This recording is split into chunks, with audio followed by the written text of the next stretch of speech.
Hello दोस्तों, बागी classes में आपका स्वागत है। आज देखते हैं ग्रुप डी में 28 नवंबर को फर्स्ट शिफ्ट में पूछा गया क्वेश्चन। उसमें पहला क्वेश्चन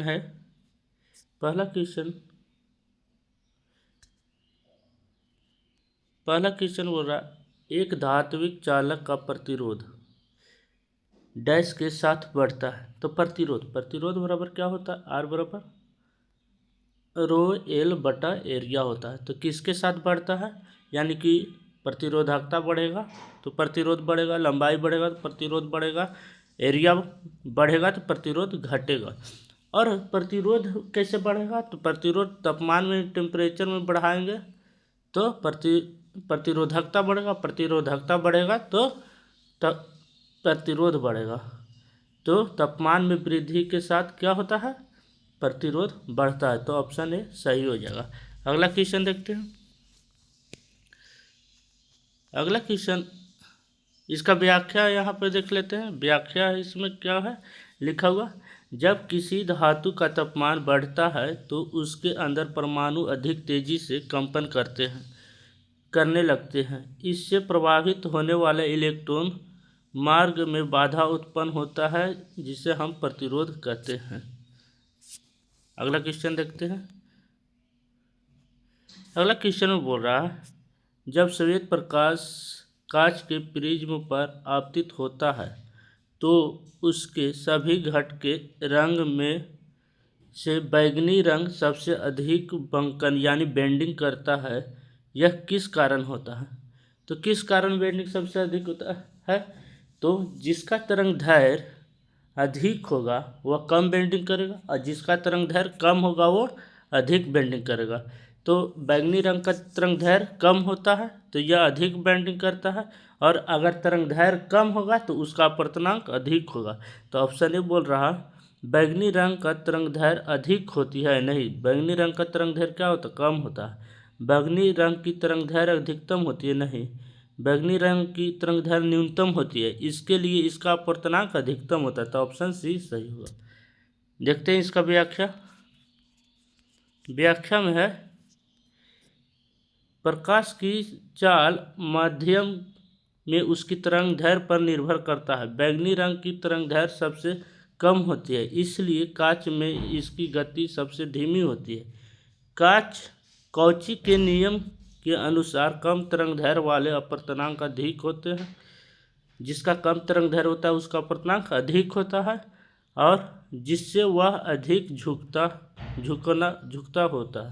झुका होता है अधिक। किसके नियम के अनुसार ये ऐसा होता है? तो कॉची के नियम के अनुसार होता है।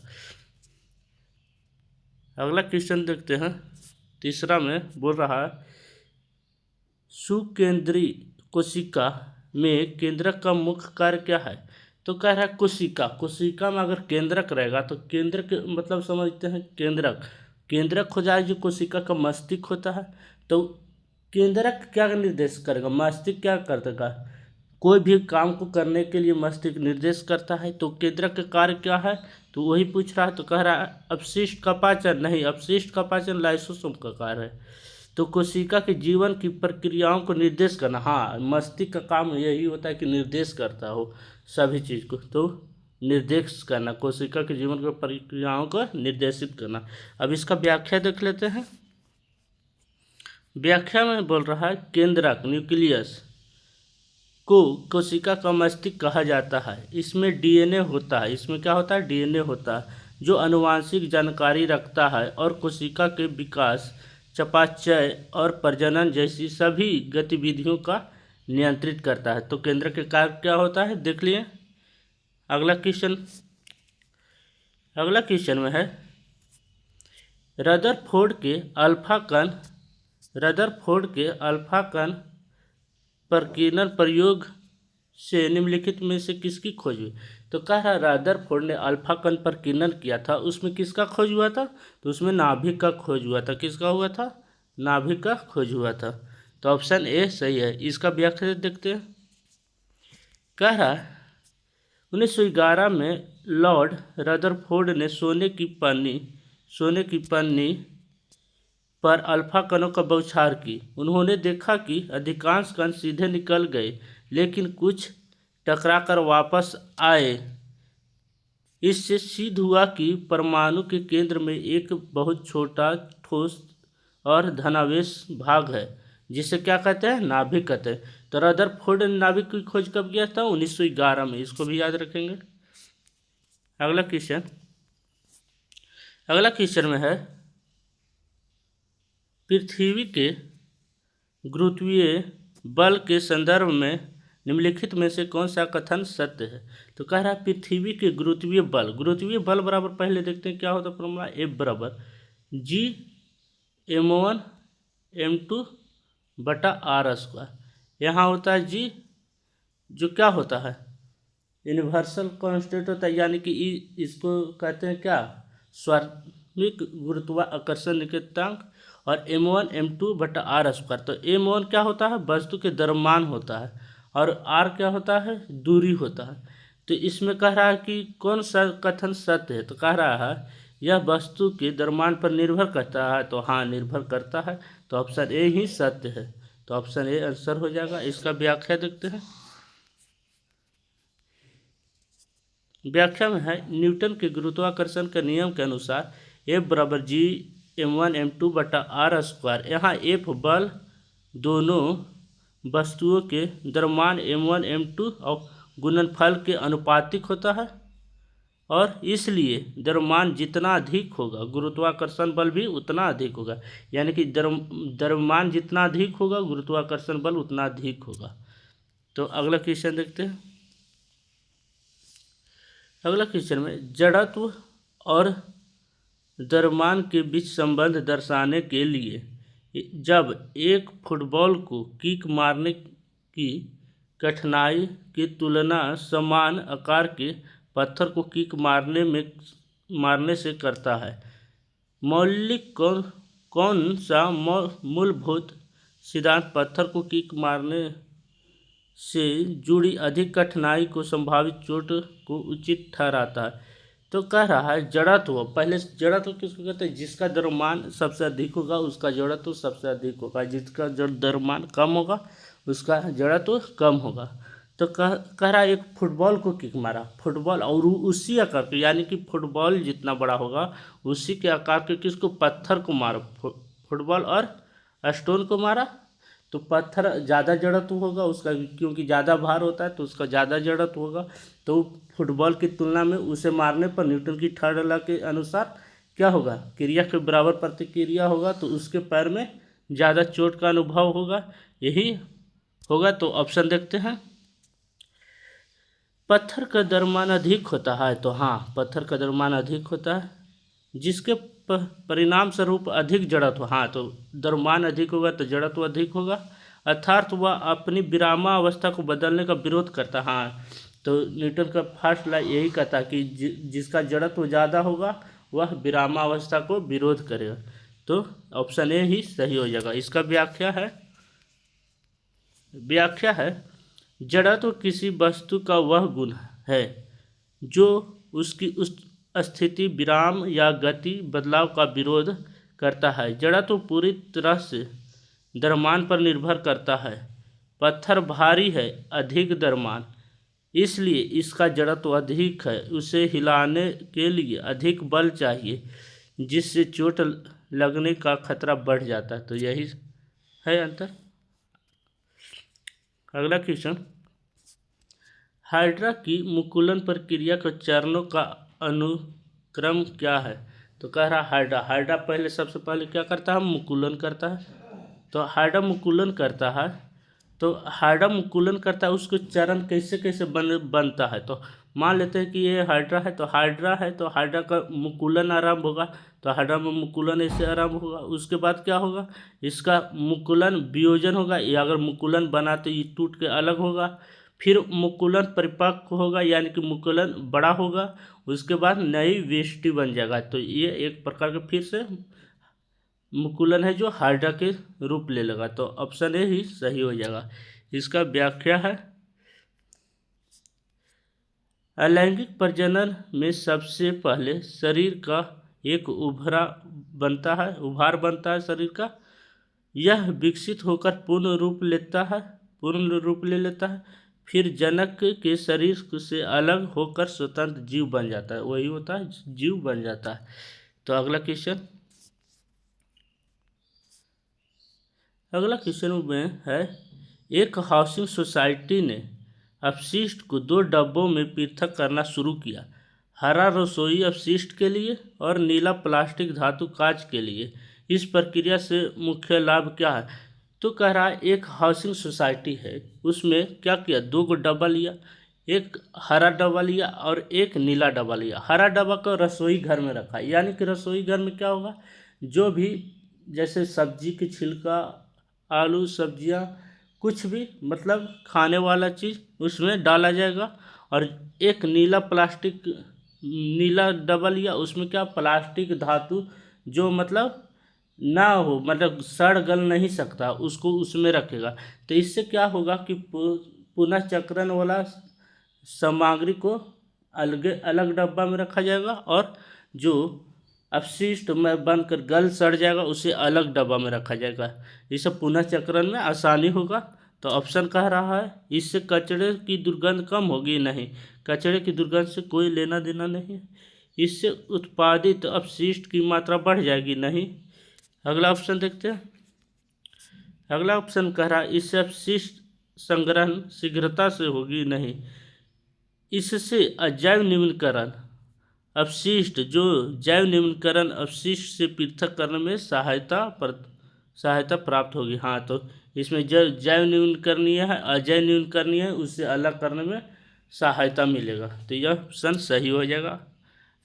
आगे देखते हैं, इसका व्याख्या है, हरा डिब्बा गीले कचरे यानी सब्जी, छिलके आदि के लिए होता है जो गल सकते हैं। नीला डिब्बा सूखे कचरे, प्लास्टिक, कांच के लिए होता है। इन्हें अलग करने से कचरा का पुनर्चक्रण आसान हो जाता है। तो वही बात है। अगला क्वेश्चन में है, निम्नलिखित में से कौन सा उदाहरण वास्तविक जीवन में लाइसोसोम की भूमिका को सर्वोत्तम रूप से दर्शाता है? तो कह रहा कौन सा उदाहरण है जो लाइसोसोम का उदाहरण है। लाइसोसोम को वो सबसे पहले क्या कहते हैं, आत्महत्या की थैली कहते हैं। इससे क्या कहते हैं, सफाई कर्मी भी कह सकते हैं। आत्महत्या की शैली यानी कि ये सफाई करता है, कोशिका में कुछ भी अपशिष्ट मरा सड़ा गला रहेगा उसे क्या करेगा, सफाई करेगा। जैसे वाइट ब्लड सेल है, जीवाणुओं को मारेगा, उसको भी निपटारा करेगा। तो इसको एक प्रकार से क्या कह सकते हैं, लाइसोसोम को सफाई कर्मी भी कह सकते हैं। तो इसे आत्महत्या थैली कहते हैं। तो कह रहा ऑप्शन में, पेशी तक ऑक्सीजन पहुंचाने वाली एक लाल रुधिर कोशिका है, नहीं। हानिकारक जीवाणुओं को निगलने तथा विघटित करने वाली एक श्वेत रुधिर कोशिका, तो यही सही हो जाएगा। हानिकारक जीवाणु को निगलता है ये, तो ऑप्शन बी सही हो जाएगा। इसका व्याख्या देख लेते हैं। इसका व्याख्या में है, लाइसोसोम को आत्महत्या की थैली कहते हैं, इस बात सही है। कोशिका का सफाई कर्मी भी कहते हैं, सही है। इसके पाचक एंजाइम होते हैं, इसमें पाचक एंजाइम होते हैं। श्वेत रक्त कोशिकाएं बैक्टीरिया को खाती है। श्वेत रक्त मतलब कि वाइट ब्लड सेल है जो क्या करते हैं, बैक्टीरिया को खाते हैं। तो लाइसोसोम एंजाइम उन बैक्टीरिया को क्या करते हैं, गला कर खत्म करते हैं। तो इसका व्याख्या देख लीजिए। अगला क्वेश्चन में है, निम्नलिखित में से कौन सा क्रियाकलाप द्रव के कणों के बीच रिक्त स्थान की उपस्थिति को प्रदर्शित करता है? पहले देखते हैं द्रव में क्या क्या होता है। द्रव में होता है क्या क्या, द्रव के कण आपस में क्या होते हैं, बहुत दूर दूर पे होते हैं, इसलिए यह निरंतर क्या होते हैं, गतिशील होते हैं। इसमें खाली स्थान भी क्या होता है, अधिक होते हैं, यानी एक कण दूसरे कण से दूरी पर होते हैं, इसलिए ज़्यादा गतिशील होते हैं। इसमें ताप बढ़ा देंगे तो इसका गति बढ़ जाएगा द्रव का। तो देखते हैं ऑप्शन में है, ठोस को गर्म करना नहीं, गैस को संपीड़ित करना नहीं, द्रव को जमाना नहीं, तो चीनी को जल में घोलना। हाँ, चीनी को जल में घोलेंगे तो जल में जो रिक्त स्थान होगा उसके स्थान पर कौन चल जाएगा, चीनी घुल जाएगा। तो ऑप्शन डी सही है। इसका व्याख्या देख लेते हैं। व्याख्या में है, जब हम पानी में चीनी घोलते हैं तो चीनी सूक्ष्म कण पानी के कणों के बीच खाली स्थान में समा जाते हैं। यही कारण है कि चीनी घोलने के बाद पानी का स्तर तुरंत नहीं बढ़ता। यह साबित करता है कि पदार्थ के कणों के बीच अंतराणु का स्थान होता है। तो यही बात बोल रहे थे। अगला क्वेश्चन, किसी पदार्थ की अवस्था चाहे ठोस हो, द्रव हो या गैस हो, किसके द्वारा निर्धारित होता है? कह रहा है किसी पदार्थ की अवस्था है, कोई भी अवस्था हो, वो चाहे ठोस हो या गैस हो या द्रव हो, कैसे निर्धारित करेंगे कि वह ठोस है कि द्रव है कि गैस? तो देखते हैं, इसमें बोल रहा है कथन ए में कि तापमान से करेंगे। हाँ, तापमान से कर सकते हैं। जैसे पानी 0 डिग्री सेल्सियस पर होगा तो लिक्विड अवस्था में होगा, अगर पानी 0 डिग्री पर होगा तो ठोस अवस्था में हो जाएगा, और 20 डिग्री 25 डिग्री पर होगा लिक्विड में होगा। अगर 100 डिग्री पर हो जाएगा तो क्या हो जाएगा? वाइपर में परिवर्तित हो जाएगा। तो हाँ, तापमान से कर सकते हैं। दाब से कर सकते हैं। हाँ, गैस को देखते हैं, अगर गैस जैसे लिक्विड पेट्रोलियम गैस है, उसको अधिक दाब लगाते हैं तो वो तरल में बदल जाता है। तो हाँ, दाब से भी कर सकते हैं। आयतन से कर सकते हैं? नहीं, आयतन से कोई लेना देना नहीं है। तो इसमें कौन कौन फॉलो कर रहा है? ए और बी। तो ऑप्शन ए हो जाएगा। ऑप्शन ए में कह रहा है बी और सी नहीं, तो बी और सी नहीं होगा। ऑप्शन बी में कह रहा है ए और सी नहीं, ए और बी केवल, तो सी में है ए और बी, तो ऑप्शन सी सही होगा। इसका व्याख्या देख लेते हैं। इसका व्याख्या में किसी भी पदार्थ की भौतिक अवस्था मुख्य रूप से तापमान और दाब पर निर्भर करती है। बात सही है, तापमान और दाब पर निर्भर करती है। उदाहरण के लिए ले लेते हैं, पानी 0 डिग्री पर बर्फ ठोस में होता है, समान तापमान पर द्रव में होता है, 100 डिग्री पर वाष्प में होता है। इसी तरह गैस उच्च दाब डालकर एलपीजी में बदला जा सकता है। बात सही। तो अगला क्वेश्चन देखते हैं। अगला क्वेश्चन में है, निम्नलिखित में से कौन सा स्थिति ऊर्जा का उदाहरण है? तो कह रहा पोटेंशियल एनर्जी का इसमें कौन उदाहरण है? तो पोटेंशियल एनर्जी बराबर क्या होता है? पोटेंशियल एनर्जी बराबर होता है mgh। तो पोटेंशियल एनर्जी किस किस पर निर्भर करेगा? द्रव्यमान पर निर्भर करेगा, गुरुत्वीय त्वरण पर करेगा और एच पर करेगा। यानी जिसमें हाइट अधिक होगा उसमें पोटेंशियल एनर्जी अधिक होगा, द्रव्यमान अधिक होगा तो पोटेंशियल एनर्जी अधिक हो सकता है। तो देखते हैं, एक चलती ट्रेन नहीं, इसमें तो सीधा सीधी गतिज ऊर्जा है, चल रहा है। एक बहती नदी, इसमें भी गतिज ऊर्जा है। एक लुढ़कती गेंद, तो इसमें भी गतिज ऊर्जा है। एक मेज पर रखी किताब, हाँ मेज पर रखेगा यानी हाइट हो जाएगा, हाइट होगा तो पोटेंशियल एनर्जी उसमें आ जाएगा। तो ऑप्शन डी सही है। इसका व्याख्या है स्थितिज ऊर्जा वह ऊर्जा जो किसी वस्तु की स्थिति या आकार के कारण उसमें संचित होता है। स्थिति और आकार के कारण उसमें संचित होता है। मेज पर रखी किताब स्थिर है, लेकिन उसका ऊंचाई के कारण गुरुत्वीय स्थितिज ऊर्जा है, ऊंचाई है तो स्थितिज ऊर्जा है, बाकी सब में क्या है? गतिज ऊर्जा है। अगला क्वेश्चन है, अगला क्वेश्चन देख लीजिए, यहाँ से यहाँ तक है। अगला क्वेश्चन में है, निम्नलिखित रासायनिक अभिक्रिया का अवलोकन कीजिए। तो रासायनिक अभिक्रिया दिया है, जैसे दिया है H2S प्लस आयोडीन का मतलब प्लस 2HI प्लस सल्फर। तो कह रहा है निम्नलिखित में से कौन सा कथन इसे रेडॉक्स अभिक्रिया का सही वर्णन करता है? तो रेडॉक्स अभिक्रिया में होता क्या है? आयनों का आदान प्रदान होता है। इसे द्विविस्थापन अभिक्रिया भी कह सकते हैं या अवक्षेपण अभिक्रिया। द्विविस्थापन अभिक्रिया को अवक्षेपण अभिक्रिया कहते हैं। इसमें कह रहा है रेडॉक्स अभिक्रिया। रेडॉक्स अभिक्रिया में आयनों का देखते हैं यहाँ पे क्या कह रहा है। ऑप्शन ए में, कथन ए में कह रहा है हाइड्रोजन सल्फाइड है जो ऑक्सीजन से सल्फर का निर्माण करता है।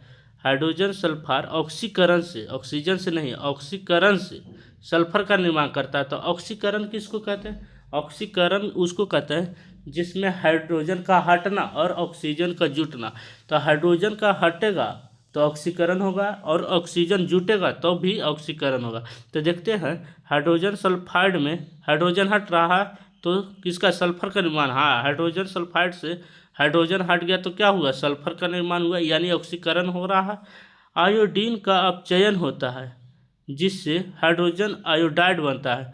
अपचयन किसको कहते हैं, अपचयन कहते हैं जिसमें क्या होता है, हाइड्रोजन का जुटना और ऑक्सीजन का क्या होना, त्याग होना, उसे क्या कहते हैं, अपचयन कहते हैं। इसी को रिडक्शन कहते हैं। तो इसमें देखते हैं आयोडीन, आयोडीन से क्या हो रहा है, हाइड्रोजन आयोडाइड बन रहा है, यानी कि हाइड्रोजन जुट रहा है। तो हाँ, अपचयन हुआ इसका। तो यानी कि पहला भी सही है, दूसरा भी सही है।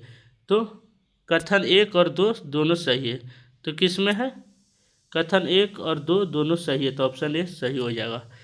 तो देखते हैं इसका व्याख्या उसी तरह होगा।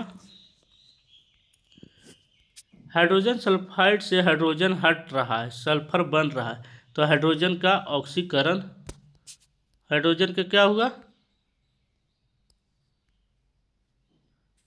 हाइड्रोजन का हटना ऑक्सीकरण कहलाता है। और आयोडीन में हाइड्रोजन जुड़ रहा है, हाइड्रोजन आयोडाइड बना, इसलिए हाइड्रोजन का जुड़ना अपचयन कहलाता है। हाइड्रोजन का जुड़ना क्या कहलाता है, अपचयन कहलाता है। जिस प्रक्रिया में दोनों इसे रिडॉक्स कहते हैं, तो दोनों रिडॉक्स का पालन किया। अगला क्वेश्चन है,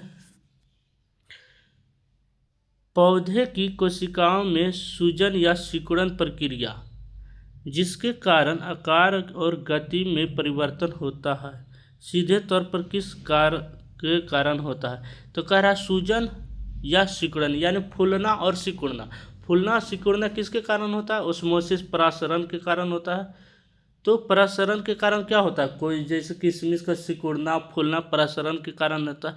तो वही पूछ रहा है, कारण में गतिशील परिवर्तन सीधे तौर पर किसके कारण होता है। तो उनकी कोशिका भित्ति कठोर होना नहीं, तो इसमें क्या है, नई प्रोटीन संरचनाओं का निर्माण होना नहीं, सेलुलोज का तेजी से टूटना नहीं, उनके आंतरिक जलाशय में परिवर्तन। हाँ, उसके आंतरिक जलाशय में परिवर्तन होगा। अगर ज़्यादा हो जाएगा आंतरिक जलाशय तो फूलेगा, और कम हो जाएगा तो सिकुड़ेगा। किशमिश को देख सकते हैं, चना को देख सकते हैं। तो ऑप्शन डी सही हो जाएगा। इसका व्याख्या है, इसे प्रसरण कहते हैं। हाँ, ओस्मोसिस कहते हैं इसको। जब पौधे की कोशिका पानी सूखती है तो वह फूल जाती है, और जब पानी बाहर निकलता है तो सिकुड़ जाती है। इसी कारण रंध्र खुलते और बंद होते हैं, यानी स्टोमेटा खुलते और बंद होते हैं। अस- अब अगला देखते हैं क्वेश्चन। अगला क्वेश्चन में है, अगला क्वेश्चन, द्विखंडन के दौरान किसकी कितनी संतति कोशिकाएं बनती है।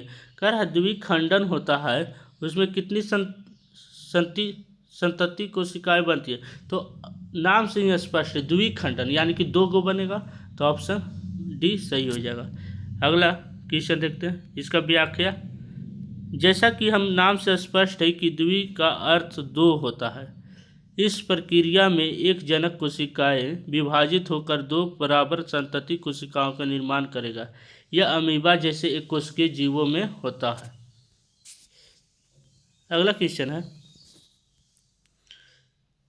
असंतृप्त असंतृप्त कार्बन यौगिक का संतुष्ट अभिलक्षण क्या है। असंतृप्त असंतृप्त कहाँ मिलता है हमको, हाइड्रोकार्बन। हाइड्रोकार्बन में 2 प्रकार के होते हैं, एक संतृप्त होता है, एक असंतृप्त होता है। असंतृप्त में क्या होता है, असंतृप्त कार्बन में या तो डबल बॉन्ड मिलना चाहिए या तो ट्रिपल बॉन्ड मिलना चाहिए, वही असंतृप्त होगा। तो इसमें देखते हैं, इसमें कार्बन परमाणुओं के बीच कम से कम द्वि या त्रिअबंध होता है। तो हाँ, ऑप्शन यही सही हो जाएगा। तो इसका व्याख्या देख लेते हैं। व्याख्या में है, वे हाइड्रोकार्बन जिनमें कार्बन कार्बन के बीच एकल बंध हो उसे क्या कहते हैं, संतृप्त हाइड्रोकार्बन कहते हैं। जिनमें द्विबंधन या त्रिबंधन हो उसे क्या कहते हैं, असंतृप्त हाइड्रोकार्बन कहा जाता है। अगला क्वेश्चन, अगला क्वेश्चन में है, तरंग का आयाम बढ़ाने पर निम्नलिखित में से किसमें वृद्धि होगा। कल ही बताए थे इसके अगले क्लास में कि आयाम बढ़ाएंगे तो क्या होगा, ऊर्जा अधिक बढ़ेगा, यानी कि आवाज़ ज़्यादा और कम होगा। तो और इससे क्या होता है, आयाम ऊर्जा के ऊपर डिपेंड करता है। तो कह रहा है आवृत्ति, तो आवृत्ति नहीं होगा। तरंगदैर्घ्य नहीं होगा। चाल तरंग की ऊर्जा हो जाएगा। तो क्या होगा आंसर, तरंग की ऊर्जा। किसका वृद्धि होगा, ऊर्जा की वृद्धि हो जाएगा। तो ऑप्शन डी इसका व्याख्या देख लेते हैं। किसी तरंग की ऊर्जा या उसकी तीव्रता उसके आयाम के वर्ग के समानुपाती होता है। क्या कह रहा है, किसी तरंग की ऊर्जा है जो आयाम के वर्ग के समानुपाती होता है। उदाहरण के लिए ध्वनि का तरंग आयाम बढ़ने पर उसकी प्रबलता बढ़ जाती है। आयाम बढ़ने से क्या होता है, प्रबलता बढ़ जाती है। और आवृत्ति बढ़ने से क्या होता है, आवृत्ति बढ़ने से कल बताए थे। तो आवृत्ति बढ़ने से क्या होता है, उसका मतलब आवाज़ मोटा पतला होता है, जो तरत्व वो होता है अधिक और कम होता है। अगर आवृत्ति अधिक होगा तो तरत्व अधिक होगा, और आवृत्ति कम होगा तो तरत्व कम होगा। अगला क्वेश्चन,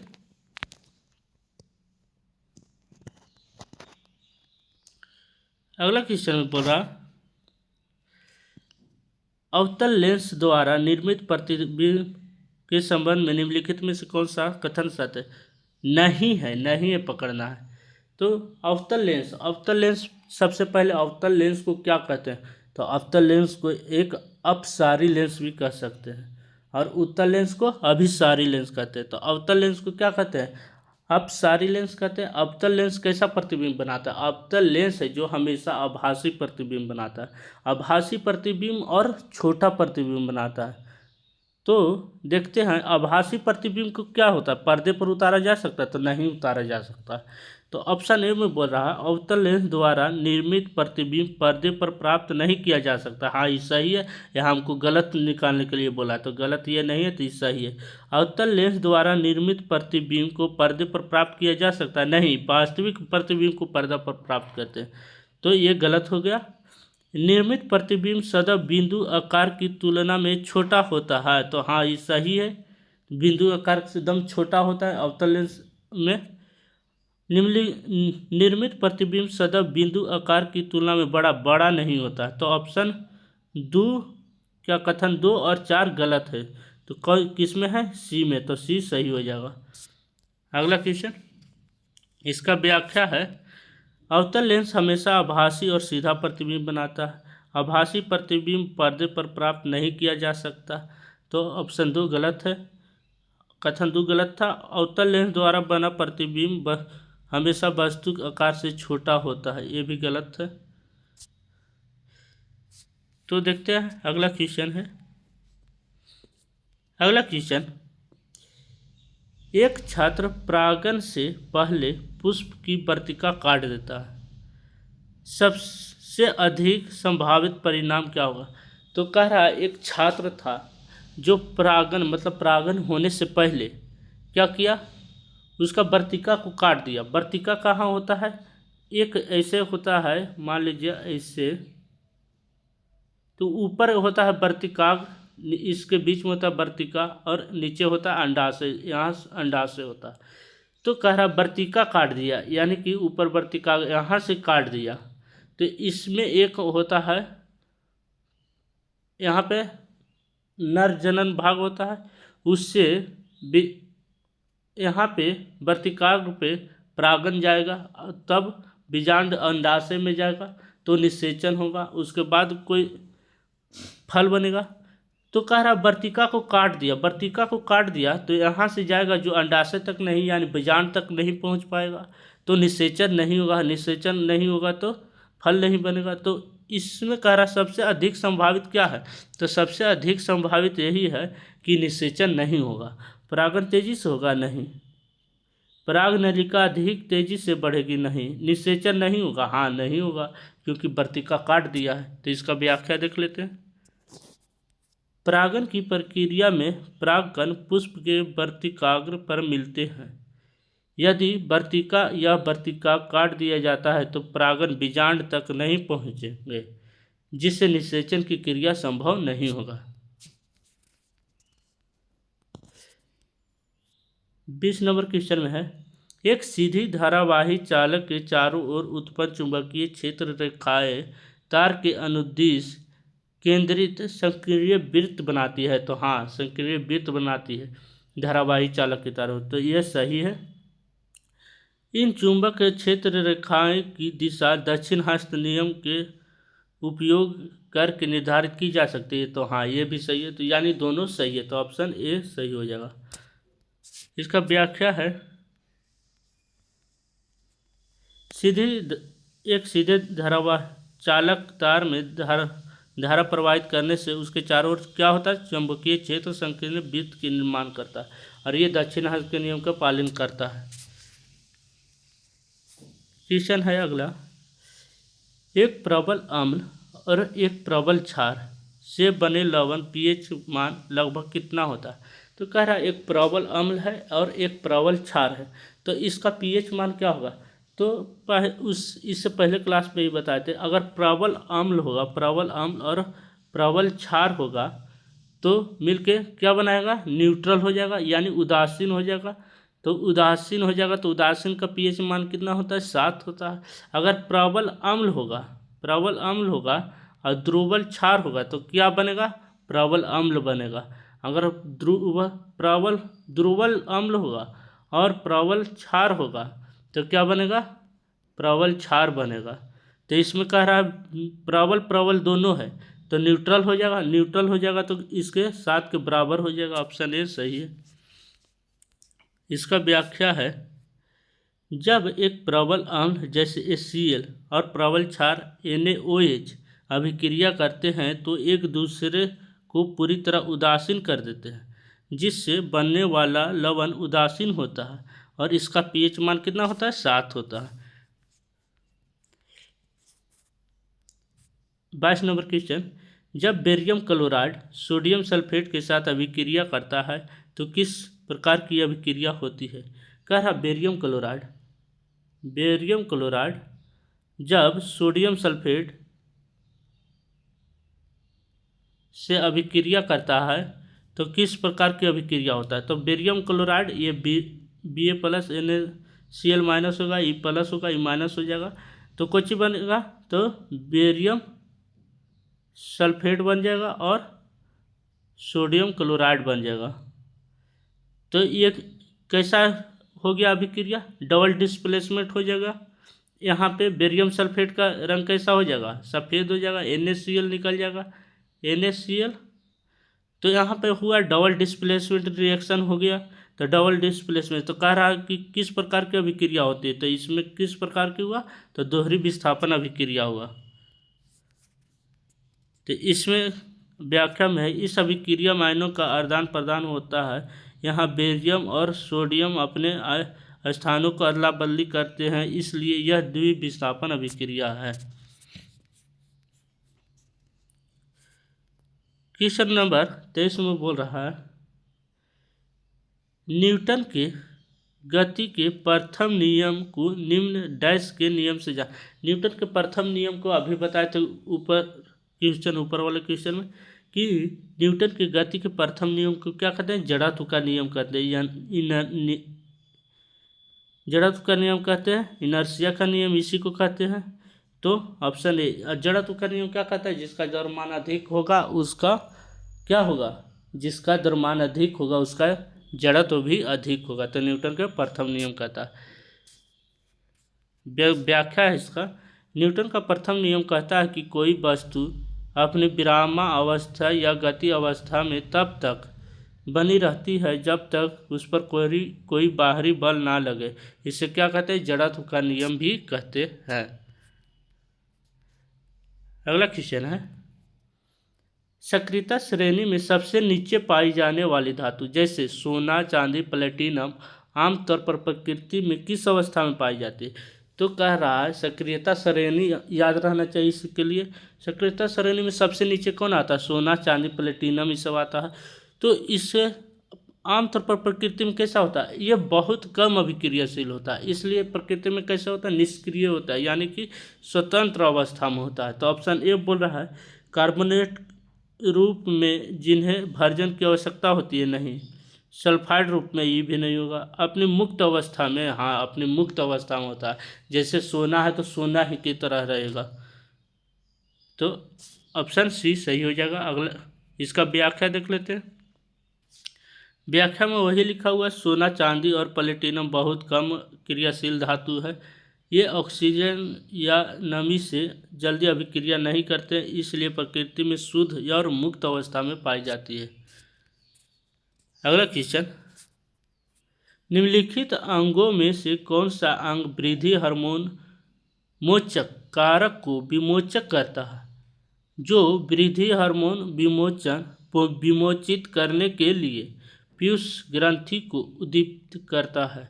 कह रहा है कौन सा अंग है जो वृद्धि हार्मोन को जो मतलब उत्पादन करता है, उसको निर्देश देता है।